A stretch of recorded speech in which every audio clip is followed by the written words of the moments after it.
Let's crochet. You need a crochet hook. Knitting is done with needles, and that is something completely different. But this is crocheting. Crochet needle, and you need yarn. If you're just starting out, I would also suggest a spray bottle. Is for anyone that is going to just come out of the woodwork and say, oh, crocheting is easy. Anything you know how to do is easy. When you know how to do something, it's a lot easier than when you don't know how to do something. And it's okay to not know how to do something. And it's okay to be new. And it's okay to suck at it at first. Just because people tell you it's easy doesn't mean crap, says I. It's okay to be new. So, you get your yarn and you want to take it out of the bubble. You don't want to take it out so it's like wrapping it around. That's going to be a mess later. Take a nice little length. And before I pick up my needle, I'm going to loop around my finger. So it's like a little awareness ribbon at first. And I like to wrap it a few times. I don't think the few times really do much, but they do something for my psyche that says, hey, this is more secure. And then we take this part that's still attached to the skein, and we're going to push it through this loop, grab it there, and pull it nice and tight. Nice and tight, because that's going to create your knot. And if I pulled on this, it would all come apart. I'm not going to do that just yet. So then I pull the long end to get it back towards the needle. And then we're going to play leapfrog. So we take, using the hook, we're going to guide, I just kind of twist the hook, so it's facing down. It just pulls through the hole a little bit easier. And that is our first stitch. If you're following along, you just made a stitch. You just made your first stitch. That's awesome. I'm proud of you. Okay. So then, doing the same motion. So I just kind of rotate the hook as I'm coming towards the loop. Gives it a little bit more traction, I believe. Also, if it's facing down, then it's not going to get caught on this hook. That's just something that I found easier for myself. I don't even know if that's like a proper way to do it. It seems it. I don't know. But yep, so now we're up to 2. We're up to 2 whole stitches. 3, 4, 5, 6, 7, 8, 9, 10. So we just made a chain, a beautiful, simple chain of 10 stitches. Now, just for argument's sake, I'm going to stop there. We're going to pause. I'm going to pause right there. So if you just want to practice your simple, single stitch crochet, you can just do that. And you can keep going, and then when you get to the end, if you just want to do a single stitch crochet, and you get to the end, and then you add 1, and then, so you don't want to go back. We're going to go back now. You don't want to go back into this one, because that's going to undo this stitch. Can't play leapfrog if we don't have like an anchor. So we're going to go into the second stitch here. We're going to wrap. We're going to stab, grab, rotating back through, and up. So now we have 3 little bits of yarn on the hook, and then I'm going to grab and pull through all 3. Whoa. Okay, so we're going to do that again. In this next guy, we're going to wrap. We're going to stab, grab, back. Whoa, there's our 3. Grab, and back. So we just made 2 nice little cute stitches. Doing awesome. Chugging right along, guys. So, then the next one. Wrap, stab, grab, back. Yeah, get some. And then grab and back. So we can keep doing that for this whole row. We can do that. Grab.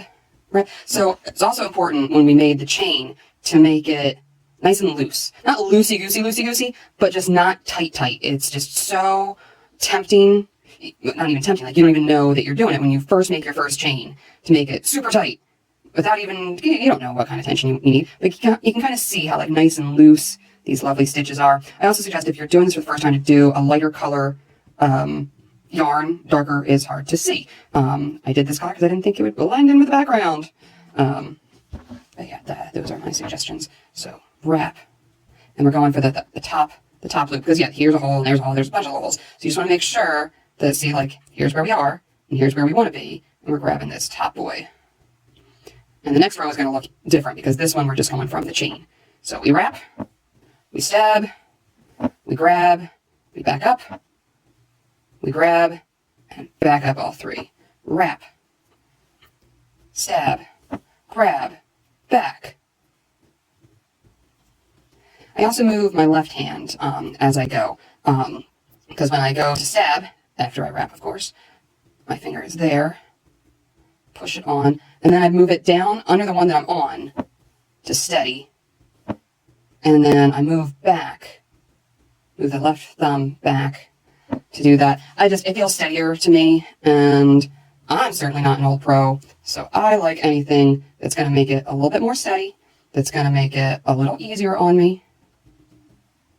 And that's what I do because it's crocheting. I'm not doing this because it's a workout. You know, it shouldn't be hard, you know. It's not easy when you're new, but it shouldn't be hard. Like, it shouldn't be like, oh my goodness, this is heavy lifting, this is hard work. So let's see here. So let's 1, 2, 3, 4, 5, 6, 7, 8, 9, 10. Beautiful. So, oh my gosh, like you just did a chain and then your first row, and then we're gonna, whoa, what are we doing? Oh my God, we're flipping it. But before we flip it, we're gonna add 1. And we look at, so now that we have this little loop, we can go in this first guy because this is something to hang on to. This is what I like to do. I like to do this top guy. It might not be the right way. That's how I do it. So I'm just gonna hold it up for myself. See? Do what works. Wrap. Stab. Grab, back. There's our 3 little guys. And through. Wrap, stab, grab, back. So this hand, you're keeping tension with this hand. That's what I'm doing with my fingers here. I'm keeping the tension. I'm just going to yank this bad boy up. So yeah, I'm keeping the tension with these back fingers, and pretty much all my fingers are helping, because you don't want it to be tight. If it's tight, then it's just like, so, but if you don't have any tension, gosh, I can't even get my brain around not having any tension. And that's just going to be like a loose, ugly stitch. So, get out of your tail.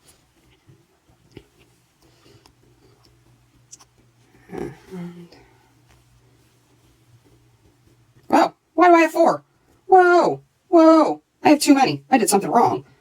But it's good to make mistakes because now I can figure out what I did. So I'm just going to get rid of this guy. Get rid of this guy. Get rid of this guy. Just backing out. I'm just backing out. Okay, so I didn't pull through when I hit 3. Because I was all obsessing about tension. So wrap, stab, grab, back, through, wrap, stab, grab, back, wrap,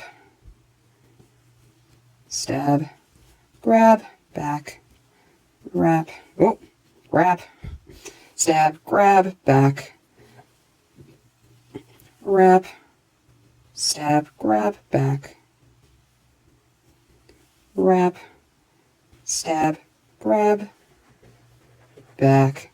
So we can keep on going and going and going, and that will be a lovely scarf. Or this can be anything right now. You can turn this into anything. This is just a single crochet, and you can make a hat, you can make booties, you can make anything you want to be warm and crocheted. But today, I want to show you how to make the chevron pattern. That's my favorite pattern. Make baby blankets out of. We're going to make a chevron pattern. But before we could dive into the chevron pattern, we had to learn the basics. These are the basics. And now we are going to destroy our babies. Ah! Oh, God, no. Oh, no. Oh, no. Oh, it's all gone. All of our hard work is gone. Why? Because we're learning. And it's okay to rip stuff out. And the thing with crochet is when you make a mistake, you have to back up. You can't just keep going and figure it out later. So, back to the beginning. I'm wrapping an unnecessary amount of time. And taking Taking this little guy, pushing it against the finger to guide me through, grabbing the top that just came through, and using the tail to yank it down until it's a nice little tight knot. I think that's a slip knot. I think that's called a slip knot. I don't know. Corey Taylor would know. So to do the chevron, we need math. So you just came here to crochet and surprise math lesson. So I'm just going to start out with 2 peaks. So it's like a scarf, but this is just how to make the peaks. Also, this is going to get you a reference for how wide the peaks are, so you can later decide how big of a blanket you want, because I've made blankets that are too small, and by the time you figure out they're too small, it's too late, unless you want to undo everything, which I had to do. So for future, it is 22 times 1 less how many peaks you want, plus 20. So the final peak is going to be 20. So for right now, we're just going to do 2 peaks, chevron, called peaks and valley. So we're going to do 2 peaks. So that's 22 for the one, and 20 for the only other one. So 42, because all things should equal 42. So 1, I'm going to get to 42. Keep it in mind, we want to keep these pretty loose, pretty manageable, but not loosey-goosey, not like, ah, but like just, nice and manageable. The bigger your hook, the bigger your loops. That's 2, 3,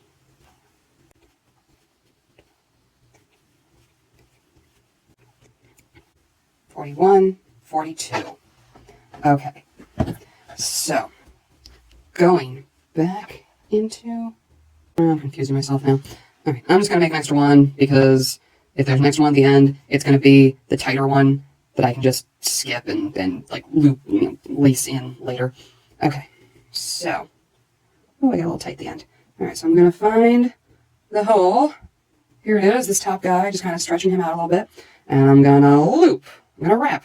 I'm going to stab. Pulling it through. 1. So this one, we got to keep count. Just the straight across, straight across, straight across. You don't really have to count every stitch with that. But since now we are making a shape, we got to count. 1. And wrap, stab, grab, back. 2. Wrap, stab, grab, back. 3, 4, 5, 6, 7, 8, 9, 10. All right, now 10 is our magic number. Yes, this side is kind of curling in a little bit. It's going to do that because it doesn't have anything to weight it down. So that's going to stop curling once it has more weight attached. But we are at the 10 loop, the magic 10 loop. This is going to be our first peak. So we want to add 2 more stitches in this hole. So that's 2, 3. So 3 total in one hole. So it's 10 plus 2. Okay, and now back to business as usual. We're going to go 10 down.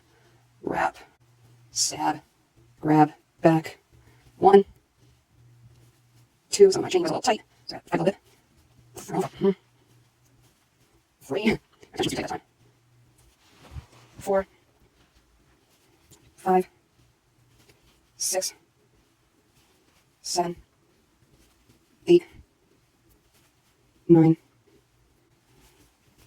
10. 10 is our magic number. So we just created a peak. So now we got to make a valley. How do we make a valley? We're going to skip 2 stitches. So here's 1, here's 2. This is the hardest part, is the first row when it comes to this, because it just doesn't look like anything. So 1, 2, here's our third, which is now 1. Wrap, stab, grab, back. 2, 3, 4, 5,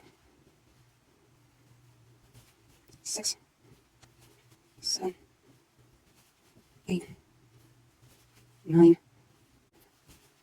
10. So we just made a valley, so now we need to make a peak. And we make a peak by again putting 2 more stitches in this one hole. So, 2, 3. I would say 2, 3 instead of 1, 2. It's just like a little mental trick because I know there's 3 stitches in here. And if I say 1, 2, for some reason, that's going to confuse me math-wise. So I say 2, 3. But then, on to the final descent. 1, 2. So tight. 3, 4. Oh, I split the thread. Split the thread. Just gotta back out of that nice and easy. Nice and easy. So I don't want to rip out my last stitch.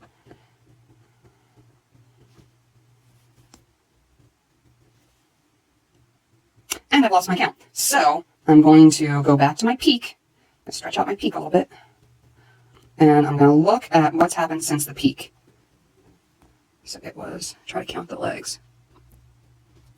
So I know this. So there's a 3 in the 1. And then 1, 2, 3, 4. So this must be 5, 6, 7, 8, 9, and 10.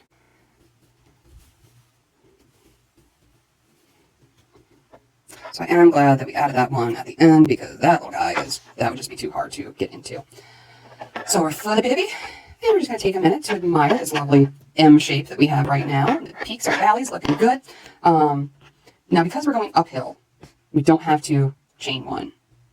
Just start going uphill. This guy. 1, 2, 3, 4, 5, 6, 7, 8, 9, 10. And here we are. So we are at the top. You're at our 10. Matches up with our hole. Just, to give a reference, because when it's all done, the hole should all be a nice little line. If they start to get screwy, then kind of like look at what you're doing, kind of compare. Did you drop a stitch? Did you skip one? Did you add one? Just kind of like reevaluate where you're at. To keep it going. And sometimes it's okay. Just take a minute, walk away from it, count, rip out, go back. It's all right. It's okay. So we're at 10. What do we do? We add 2 into the same hole. 2, 3, and now we go downhill. So just check it in. So we've been going along and doing our peaks and our valleys. The valleys get easier once you get some rows under your belt, because then the holes are more uniform and easier to see to skip than that first row. The first one is always the hardest. So just checking in and continuing on. So wrap, stab, grab, back. Oh, split the thread a little bit. Just gonna slide that back on there. 1, 2, 3, 4, 5, 6, 7, 8, 9, 10. 10's our magic number. 2, 3, and 1, 2, 3, 4, 5, 6, 7, 8, 9, 10. 10's our magic number. 1, 2. So we're going to this guy. 1, 2, 3, 4, 5, 6, 7, 8, 9, 10. Move. 2, 3, and 1, 2, 3, 4, 5, 6, 7, 8, 9, 10. If you see me go to pause, it's because I'm stabbing too many stitches at once. So when you stab through, you really want to make sure that you're only getting this guy. Because if you do like 2, then you're not gonna notice it at first, but then you're gonna back up and look at it and be like, oh, this stitch looks weird right here. So you always want to make sure that you're only going through one bit of yarn, one stabby. I want to see you got 2 on there, and that's gonna be ugly later. So you just want to take your time. This is not a speedy hobby. You know, as far as I know, there's no contest for speed crocheting. It's just a nice little fun too thing to keep your hands occupied. It's good for people trying to like quit smoking, something for your hands to do. I have a friend with fibromyalgia, so she has taken this up as a hobby to like, you know, move the wrists, get the joints kind of moving without, you know, it's just something you can do sitting down in the middle of the night, whenever. 7. And yeah, it should be relaxing. It should be fun. That's good stuff. 10. 2. 3. I've heard of things that have like, it's like a pedometer for your wrist that keeps the track of your stitches. I don't know if you can reset it every time you make a mistake because, yeah, I have to go back sometimes, so I don't know if that would work for me. But hey, if it works for you, awesome. 9, 10, and nope, yep, it's like duck, goose, and goose. 1, 2, 3, and so on, and so on, and so on. It's just this back and forth, and back and forth, and back and forth, and I don't, yeah. It's calming, it's time consuming, it's crafting. So, I went ahead and did the whole skein. I don't think I've made anything else with this skein. If I did, it wasn't much because it still felt like pretty full when I started. But I went ahead and did the whole skein. So periodically, like every like few feet or so, take your work and just stretch it. And I measured this. This ended up being, so one skein with 2 peaks, each peak being, you know, from this width is 4 inches. It ended up being 55 inches long. So when you are ready to make a blanket, or a lap blanket, or a baby blanket, or any type of blanket, or a kitty blanket, just measure how much space you want to cover, surface area, and then you can figure out how many skeins of yarn you need to start your project, and you can figure out how many peaks you want to go across, and then you can do your math and do that many chains, and then you can start your project. And you'll be crocheting! It's amazing! So a frustrating thing and a hard lesson, at least it was a hard lesson for me to learn, is just you gotta go back and fix it when you make a mistake, because it's gonna be so frustrating, because it's like, no, but I did work. Like I did like hours of work. I don't wanna go. Gotta go back. Gotta go back and fix it. My husband has learned to not talk to me when I'm holding a seam ripper. But that's sewing, it's something else. I get a lot more passionate about sewing than I do about crocheting.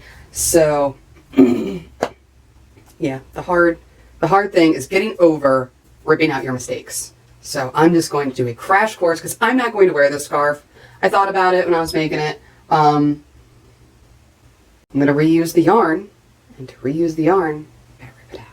I did go ahead and make the whole skein just for illustrative purposes because I was like, you know what? How much is a whole skein? Because you want the finished product to look good. No one riddled with mistakes. I do still have the first scarf I knitted, and knitting is a lot harder to go back and fix your stuff. And I have it, and it's hideous. It's terrible. I don't know.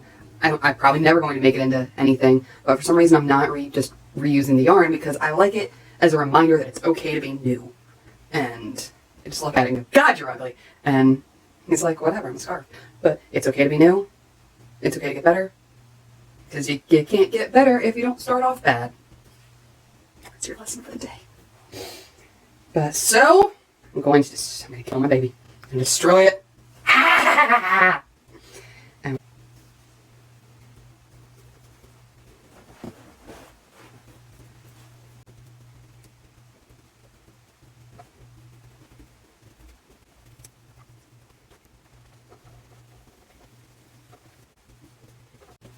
I should be doing it at this angle because I'm right-handed.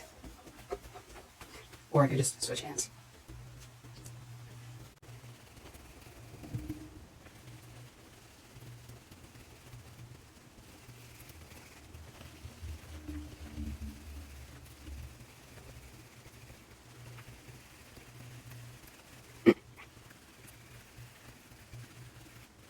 hope I speed up this part later.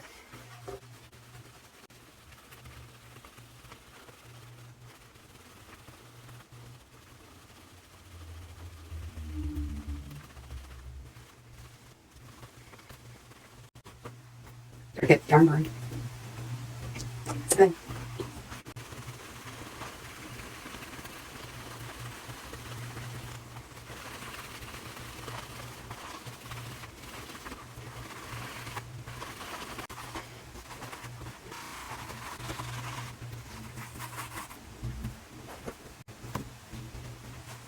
Was a scarf. Now it's a cat toy. He's thrilled. And that is how you crochet. That is how I crochet, at least. I hope you found this helpful. I hope you found this entertaining and uplifting. If so, tell your friends, like and subscribe. See what we're going to make next week. Probably cut up t-shirts. Done that in a while. Like all of the first ones were going to be that. And then we did a few. And I'm like, hey, I know how to do other things. So we took a little trip. Who knows what we'll do next time? Just tune in every Tuesday for crafty, weird crap. I love you. Your life matters.